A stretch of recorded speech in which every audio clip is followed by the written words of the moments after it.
1.9 billion people follow it. The media fears it, and the internet is obsessed with arguing about it.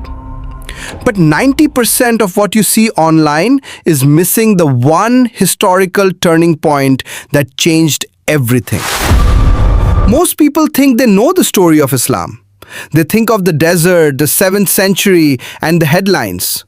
But there is a secret history, a version of the story buried under centuries of politics and misconceptions. Today, we are going beyond the surface. Welcome to Divine Secrets. To understand the explosion of Islam, you have to understand the world it replaced. Before the Prophet Muhammad, Mecca wasn't just a religious site. It was a global trade hub for 360 different gods. Imagine a city where every tribe had their own idol, and peace was only kept by a fragile truce.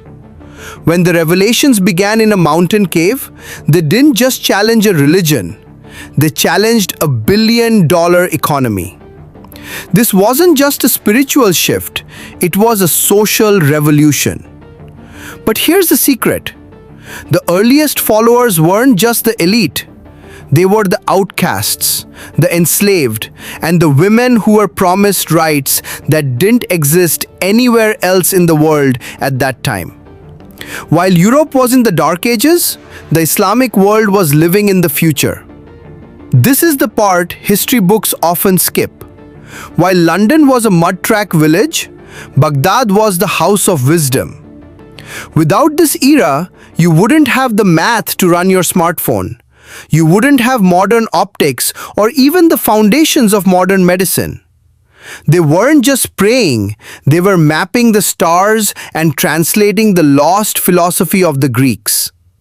The controversy? Most of Western civilization was built on a foundation laid by Muslim scientists that history tried to forget. Here is the biggest secret.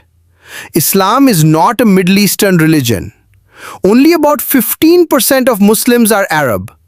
The largest Muslim population on earth is actually in Indonesia. From the colorful mosques of China to the ancient universities of Timbuktu, the story of Islam is a kaleidoscope, not a monolith. The media shows you the extremes, but the middle ground is where the billion live. They see it not as a list of don'ts, but as a complete system of hygiene, charity, and mental discipline.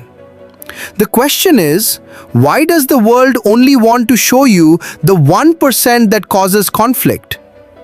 Maybe the controversy isn't about what's in the book. Maybe the controversy is how much we refuse to learn before we form an opinion. History is written by the victors, but the truth is kept by those who seek it. We are diving into the truths most people are too afraid to talk about. If you want the history they didn't teach you in school, you're in the right place.